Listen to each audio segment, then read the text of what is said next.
Sarah Martinez glanced at the clock on the conference room wall. 2:47 p.m.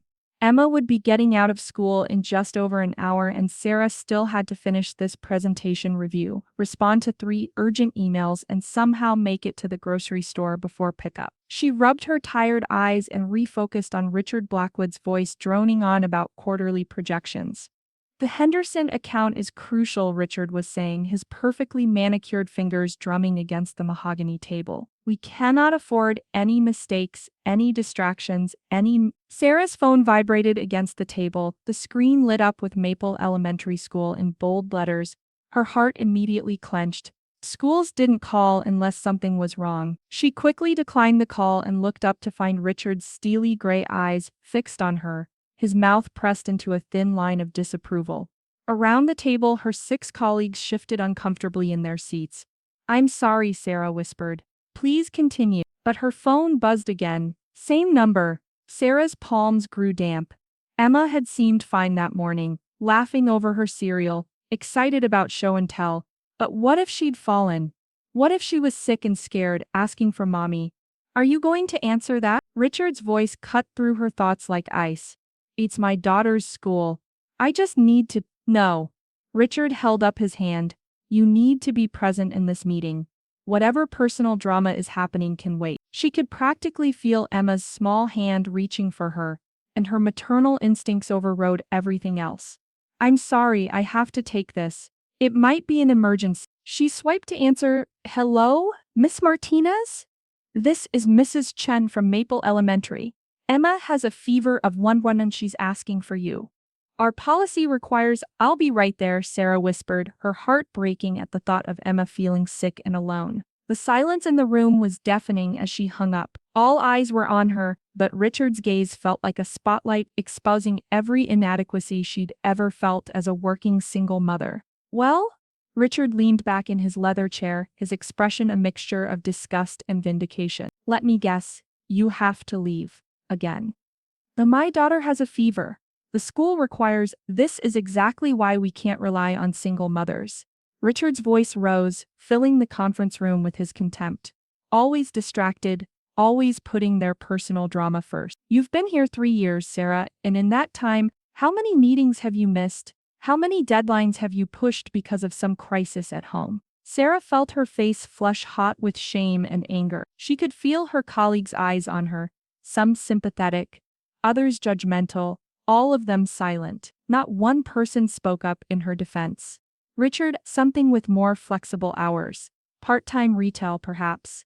This is a serious corporate environment, and we need people who can prioritize accordingly." 3 years of 60-hour weeks, of staying late after Emma was asleep to finish projects, of missing school plays and soccer games to prove herself worthy. 3 years of excellence reduced to nothing because she dared to be a mother. "I understand your concern," Sarah managed, her voice barely steady. "But Emma is sick, and I'm all she has." Richard's laugh was cold and humorless.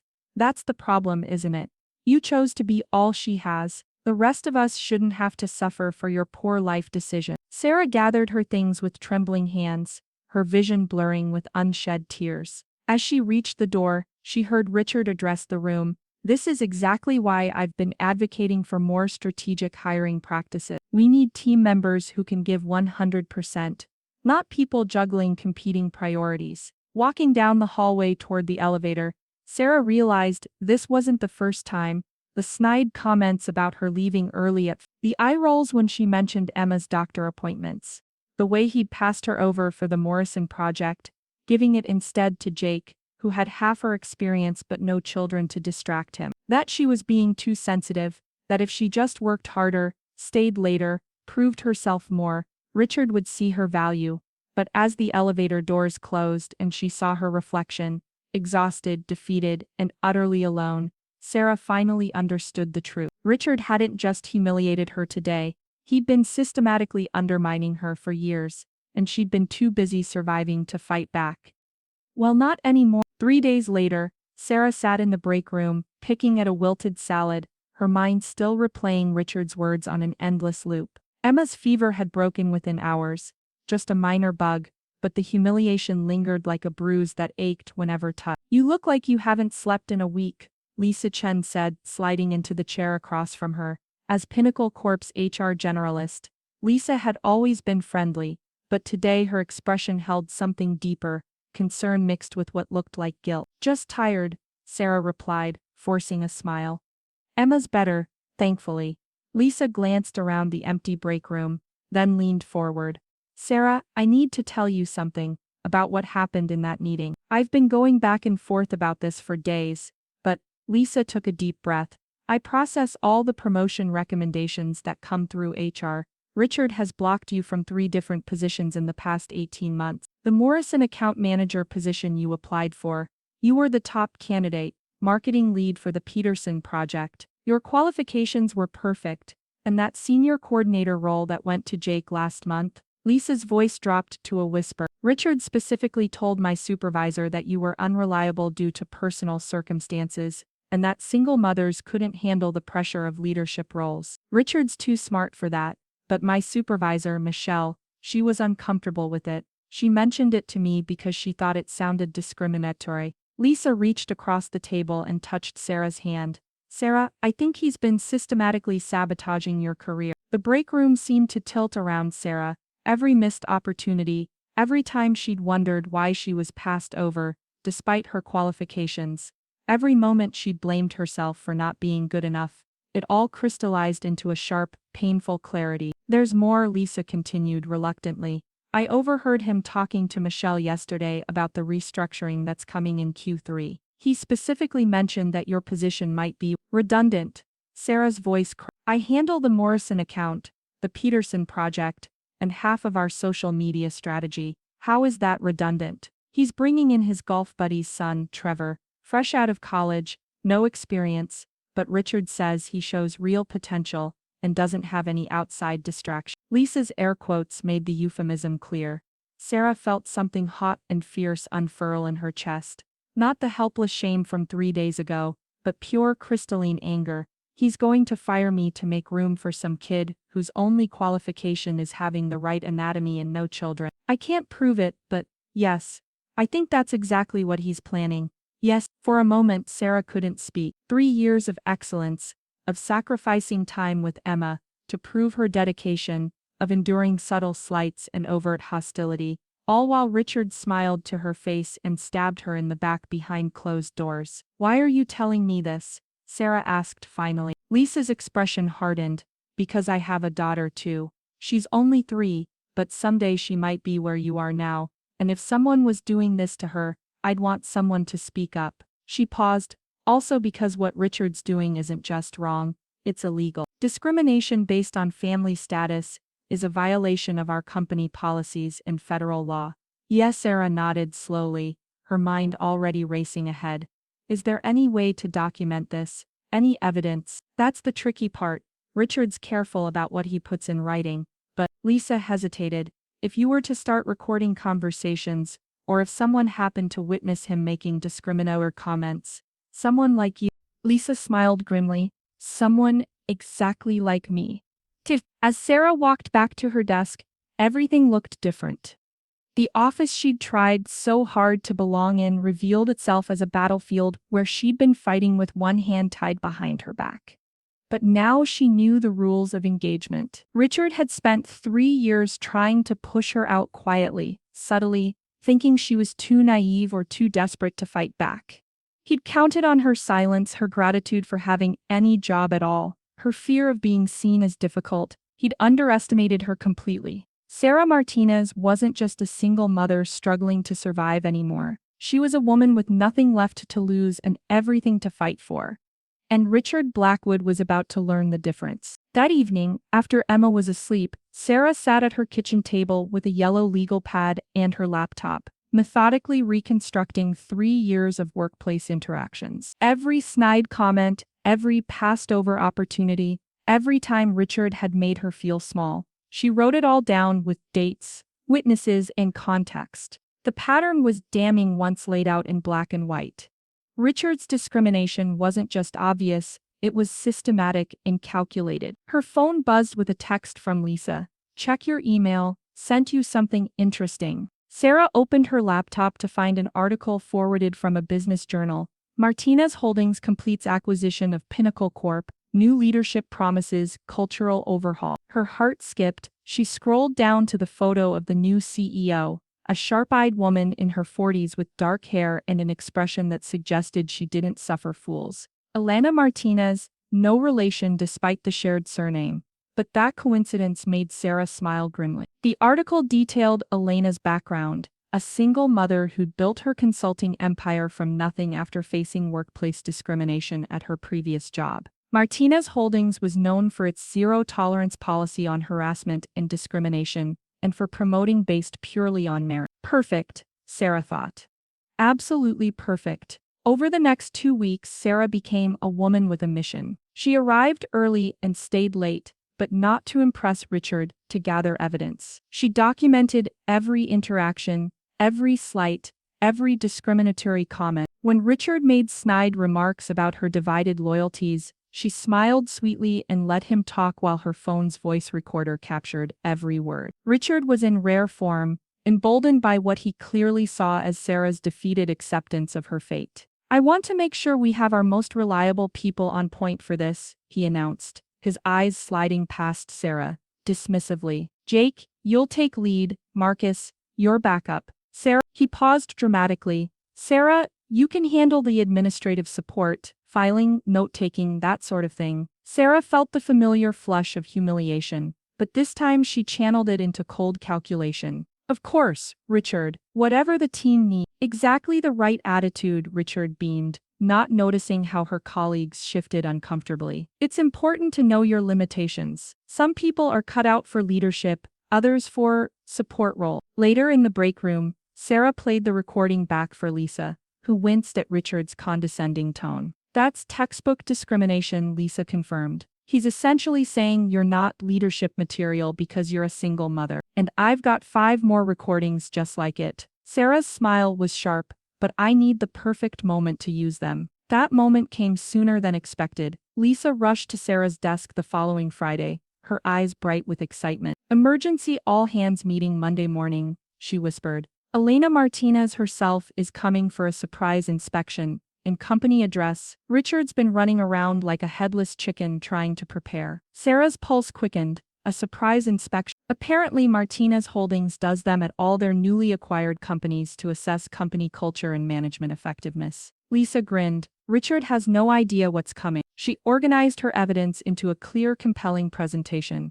She coordinated with Lisa to ensure key HR personnel would be present. Most importantly, she planned her timing. Monday morning arrived gray and drizzly, matching Richard's mood. He'd been snapping at everyone since arriving, his usual confidence replaced by nervous energy. Sarah watched him pace past her desk for the 3rd time in 10 minutes, barking orders at anyone within earshot. "Sarah," he called out suddenly, "I need you to compile all the Peterson project files and have them ready for the CEO meeting. And make sure they're perfect, no typos, no formatting errors. We can't have any amateur mistakes reflecting poorly on the department." "Of course," Sarah replied, her voice steady despite her racing heart. "I'll have everything ready." As she gathered the files she'd largely created herself, Sarah caught Lisa's eye across the office. Lisa gave her a subtle nod. Everything was in place. At 10:47 a.m., Sarah's phone buzzed with a text she'd arranged with her neighbor, Emma, asking for you at school. "Nothing serious, just Mrs. Mom." Sarah smiled. Sometimes the best strategies were the simplest ones. She stood up and walked toward the conference room where Richard was doing final preparations for the CEO's arrival. He looked up as she approached, his expression already shifting toward annoyance. "Richard," she said, her voice carrying just enough uncertainty to trigger his worst instincts. "I'm so sorry, but Emma's school just called. She's feeling anxious and asking for me. I know the timing is terrible with the CEO visit, but absolutely not." Richard's voice cut through the office like a whip. "Not today, Sarah. I don't care if your daughter is having a complete meltdown. You are not leaving this office until after the CEO meeting." Several heads turned their way. "Perfect. But she's only 8, and she's scared." "Then maybe you should have thought about that before choosing to be a single parent." Richard snapped, his voice rising. "This is exactly what I've been talking about. You people always put your personal drama ahead of professional responsibilities." Sarah felt a familiar sting,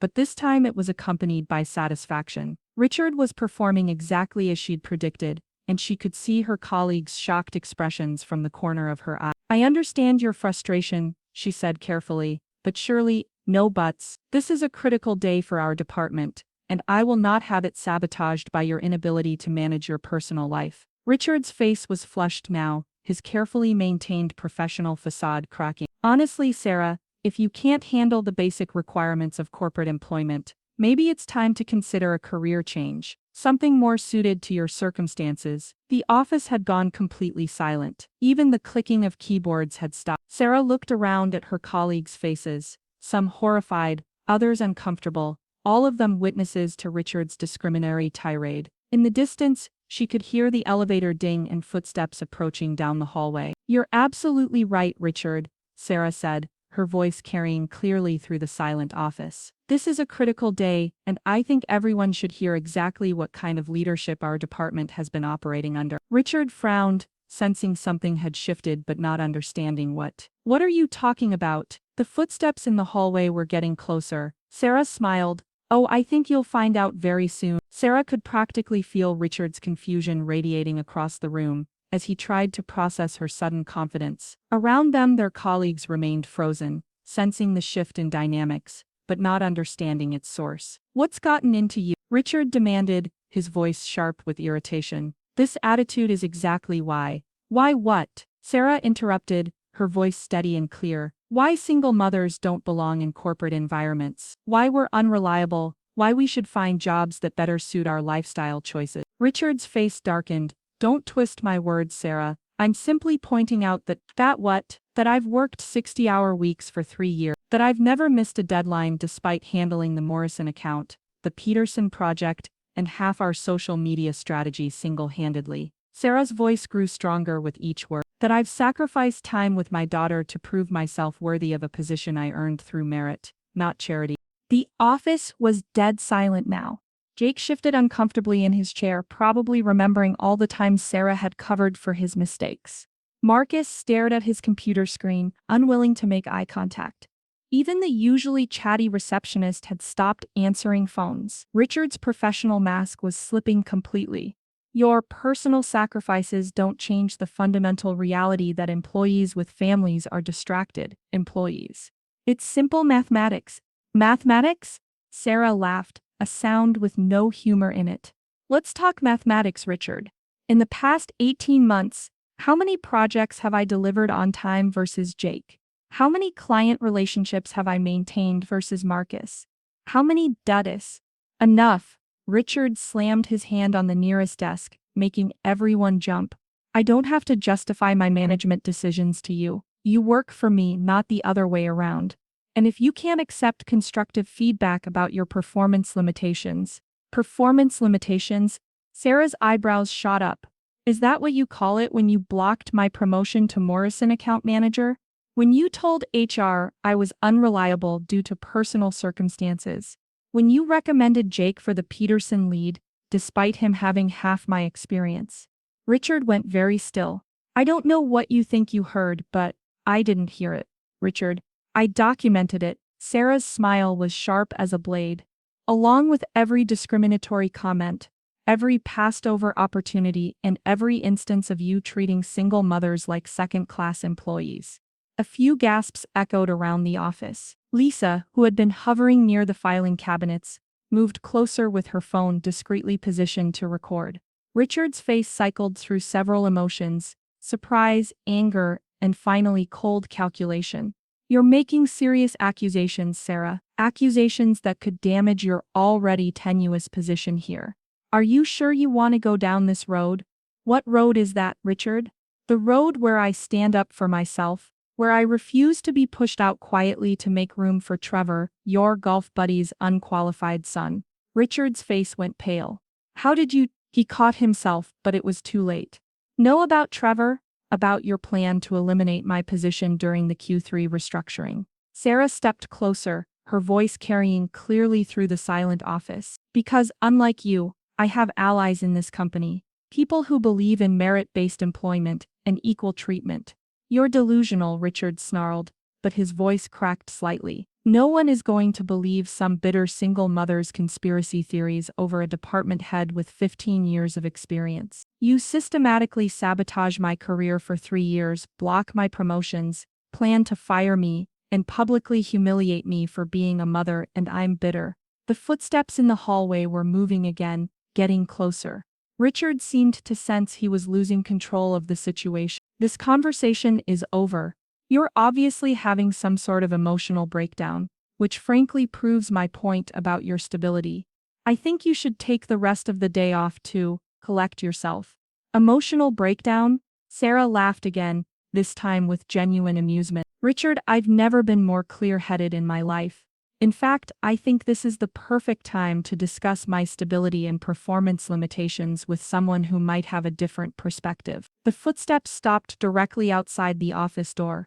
Well, Sarah said, her timing perfect, I think we should discuss how single mothers don't belong in serious corporate positions with someone who might disagree with that assessment. Richard frowned, following her gaze toward the entrance. Sarah, what are you? Office door opened. A woman in an impeccably tailored navy suit stepped through, followed by two executives in expensive-looking attire. The woman was about 45, with sharp, intelligent eyes and an aura of absolute authority. Her gaze swept the room, taking in the tense tableau before settling on Richard's flushed face.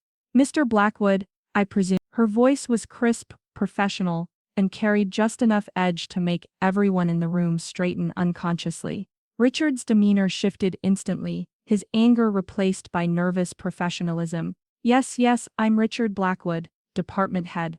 You must be Martinez from the acquisition team. Welcome to Pinnacle Corp. I wasn't expecting. Elena Martinez, CEO of Martinez Holdings, she corrected smoothly.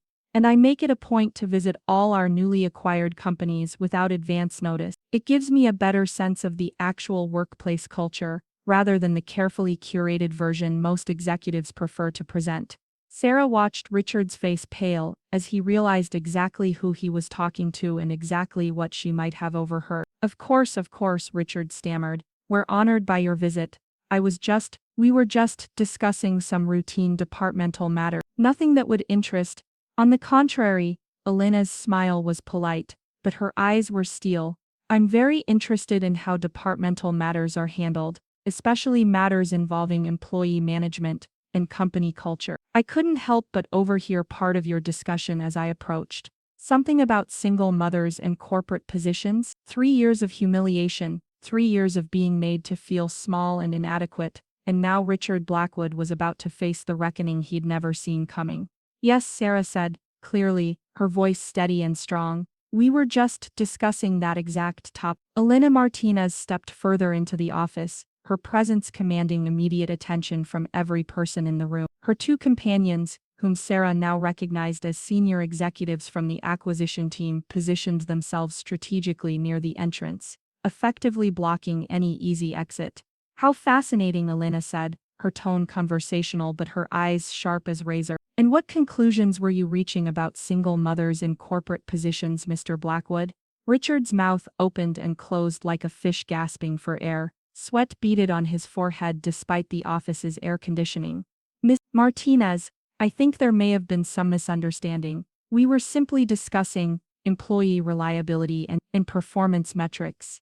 Performance metrics? Elena's eyebrow arched elegantly. How interesting. In my experience, performance metrics are typically measured by results, not personal circumstances. She turned to Sarah. I don't believe we've been introduced. Sarah Martinez, Sarah replied, extending her hand with newfound confidence. Marketing coordinator, 3 years with the company, and no relation despite the name. Elena's handshake was firm, her smile genuine. Elena Martinez, CEO, and what an interesting coincidence. She held Sarah's gaze for a moment longer than necessary, and Sarah caught the slight nod of understanding that passed between them. Now then, Elena continued, turning back to Richard, perhaps you could elaborate on these performance metrics you were discussing. I'm particularly interested in how personal circumstances factor into your evaluation process. Richard shot a desperate look around the office, seeking support from his colleagues, but found only averted gazes and uncomfortable silence. Well, it's a matter of availability and focus, Some employees have competing priorities that can impact their professional effectiveness. Competing priorities, Elena repeated slowly, such as family obligations, children, the usual distractions that come with certain lifestyle choices. Elena's expression didn't change, but something dangerous flickered in her eyes. Lifestyle choices, she said softly. Mr. Blackwood, are you suggesting that having children is a lifestyle choice that negatively impacts professional performance? Not exactly, but because in my experience, Elena interrupted, her voice growing colder, parents, especially single parents, tend to be some of the most dedicated, efficient, and resourceful employees in any organization. They don't have the luxury of wasting time. Richard's face was now a mottled red and white. Of course, I didn't mean to imply. What exactly did you mean to imply? Elena stepped closer, her voice cutting through his stammering. Because from what I overheard in the hallway, you seemed quite clear about your opinions regarding Ms. Martinez's suitability for her position. Martinez, she said, her voice clear and professional, if I may.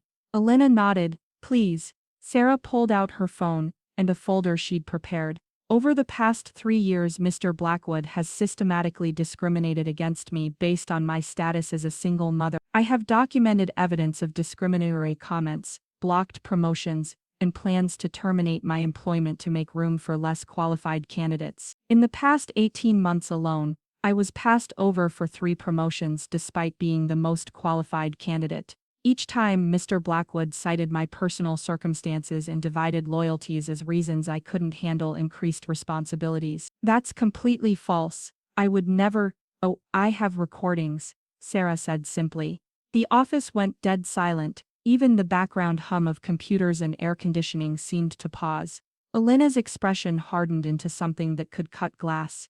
Recording. Sarah nodded and pressed play on her phone. Richard's voice filled the office, clear as a bell. This is exactly why we can't rely on single mothers. Always distracted, always putting their personal drama first. Maybe you should find a job that better suits your lifestyle choices. The color drained completely from Richard's face. There's more, Sarah continued, switching to another recording. It's important to know your limitations. Some people are cut out for leadership, others for support roles. Elena listened to 3 more recordings, her expression growing more thunderous with each one. When the final clip ended, Richard telling Sarah that maybe she should have thought about professional consequences before choosing to be a single parent. The silence was deafening. Miss Blackwood, Elena said, her voice so quiet it was almost a whisper. Do you have anything to say in your defense? Richard's mouth worked soundlessly for several seconds before he managed to croak. Those recordings were taken without my consent. They're probably illegal. In this state, single-party consent recordings are perfectly legal. Elena cut him off. And even if they weren't, they would still constitute evidence of systematic workplace discrimination, which is a federal crime. She turned to address the entire office, her voice carrying easily through the space. Let me be very clear about something. Martinez Holdings has a zero-tolerance policy regarding discrimination of any kind. We don't discriminate based on gender, race, religion, sexual orientation, or family status, period. Her gaze swept the room, making eye contact with each employee. I built my company from nothing as a single mother after facing exactly the kind of discrimination Martinez has documented here. I know what it's like to be told you don't belong, that your children make you a liability, that you should be grateful for whatever scraps you're thrown. I know what it's like to work twice as hard for half the recognition, to miss school plays and soccer games, to prove your dedication, only to be told that your commitment is questionable because you dare to love your children. Several women had tears in their eyes, and even some of the men looked visibly moved.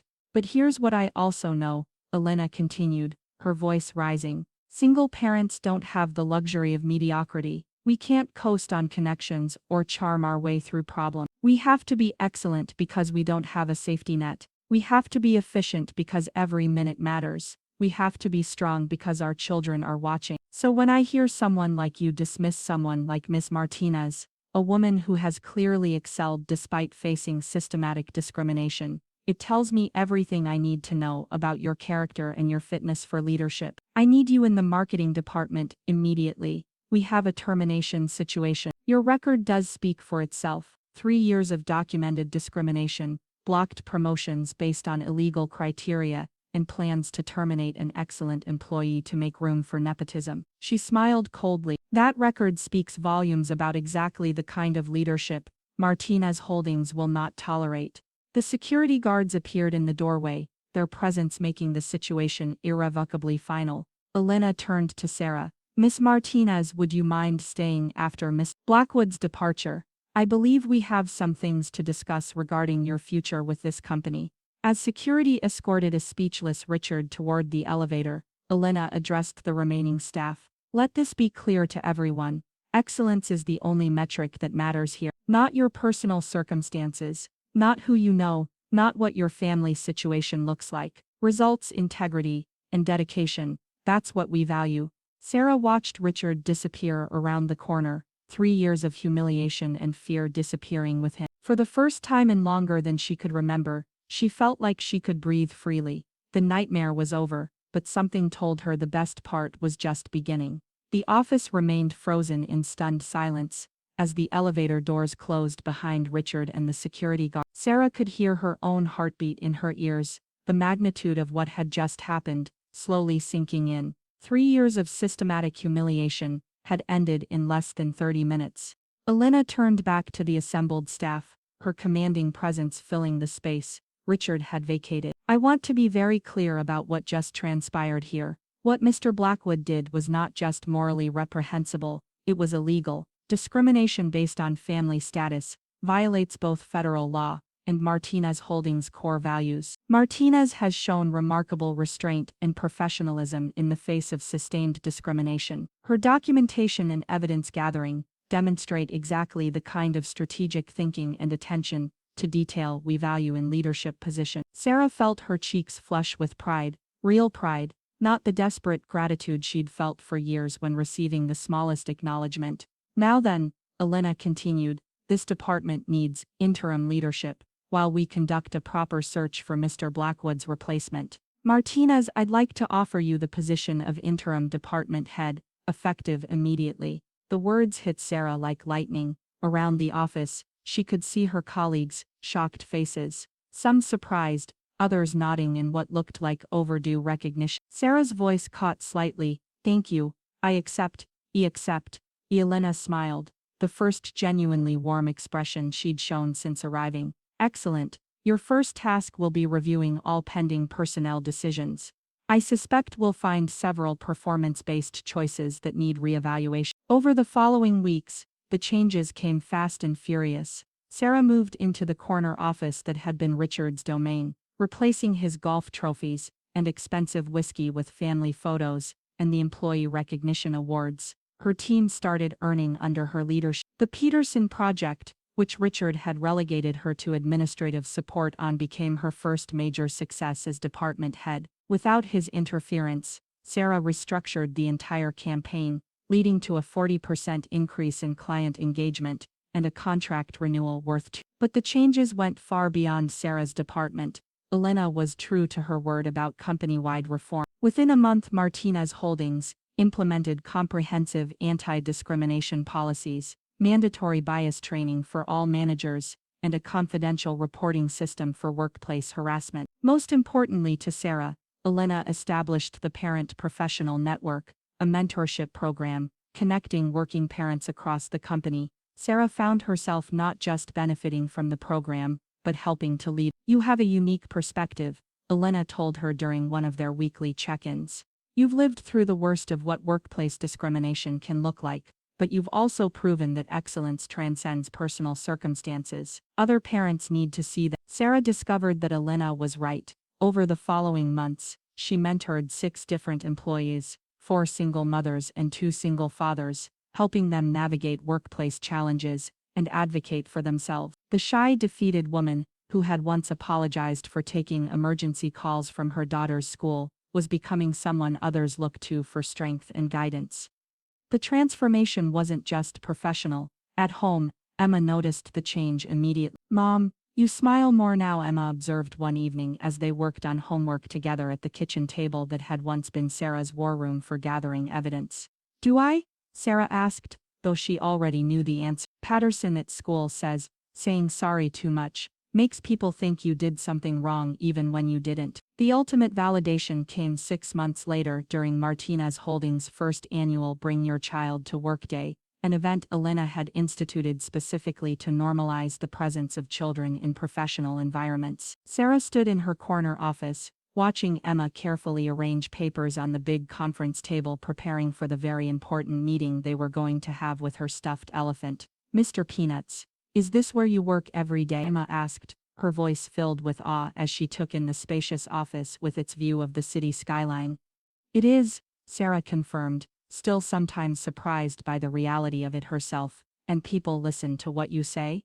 "Yep, they do. You have really good ideas." You through the glass walls of her office, Sarah could see other employees showing their children around, parents who no longer had to choose between career advancement and family responsibility. Lisa from HR walked by with her 3-year-old daughter, both of them wearing matching future CEO t-shirts that Elena had commissioned for the event. Elena herself appeared in the doorway, smiling at the scene of Emma conducting a very serious negotiation with Miss Peanuts about quarterly earnings. "Yeah, Mom, how does it feel?" Elena asked quietly.